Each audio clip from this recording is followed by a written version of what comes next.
Thank you very much, Dr. Lal, for inviting me. As well as I thank Dr. Rajiv Chowdhury for having me here as his faculty. I would like to share my views and my ideas and my way of managing the extended Rexis and its management. This is a sin. If you have a sin, you are stuck up, you are scared. First of all, you would like to know, understand why does it happen?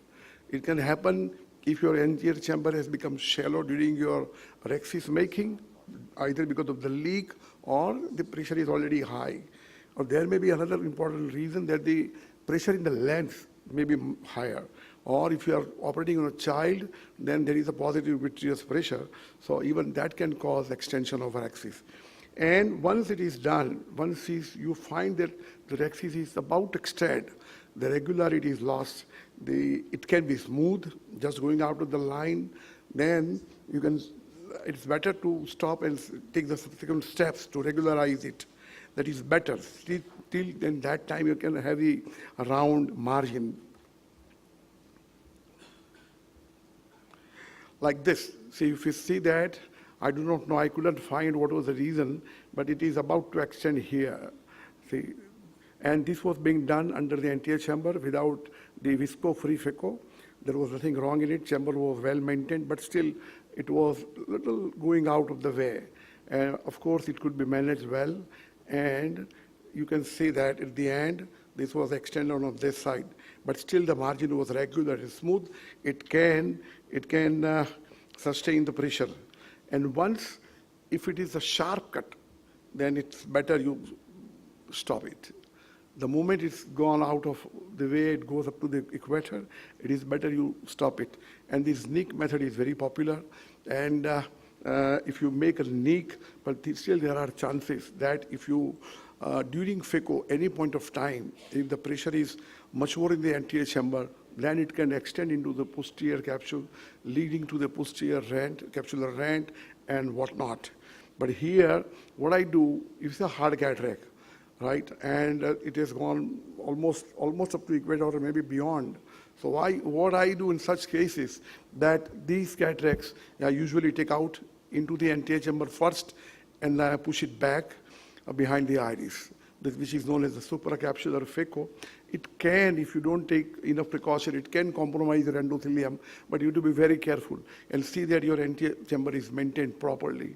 Now here, if the cataract is soft, or maybe less, then it's easy. If it's a pediatric cataract, again it's easy. You can take the lens matter out only with the irrigation cannula. But here, make sure that you don't press towards the posterior capsule. Your pressure or your making the trench and dividing should be horizontal. And you can see that it's very bad Rexis, but still the posterior capsule is intact. And here, the important point is that you have to put a lens in such a way that the haptics, they don't come out of the bag. And here, what I do usually, I keep the pupil small for 2 to 3 weeks time. So that by that time it gets fibrous, and then there are less chances. So you can see that, and make sure that the Rexis are placed the haptics are placed properly. Still it is in the bag and very good position. So this is possibility with even the extension for Rexis, you can do that. Now every time you don't have a very bad extension, you can see that the Rexis is gone out. I'm making the nick. It's difficult because the capsule is not that healthy, or a hard cataract. And you can see even the Rexis has gone here, up to here. So my idea is to show these videos is why stick to this one method, supracapsular cataract. See, you have to see it was about to extend here, but still we have to manage and make sure. Now here, the hydrodissection every time not possible, and should not insist on that you must do very good hydrodissection, push the fluid behind the cataract and make the cataract free. There is nothing wrong if you don't do too much, because that will give a lot of pressure in the posterior capsule, and it can lead to the rent, extension of rent.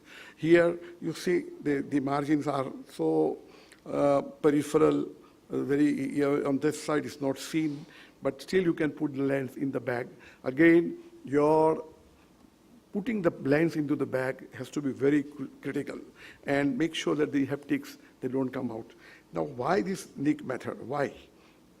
See, you can see that, see, the axis is extended here. Now, if you put a nick and if you extend the nick this way, right, so ultimately you have a axis which has been extended here.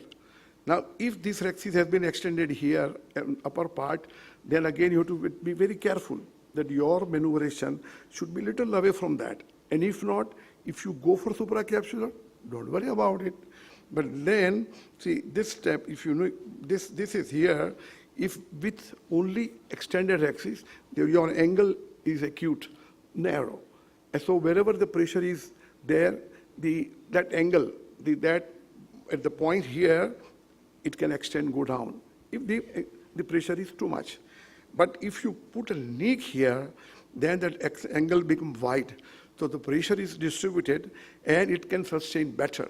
What I have seen, even at times, we unwillingly, the pressure is exerted on the chamber, but still it doesn't extend. But the best way is to, if the cataract is hard, the best way is to put do the supracapsular.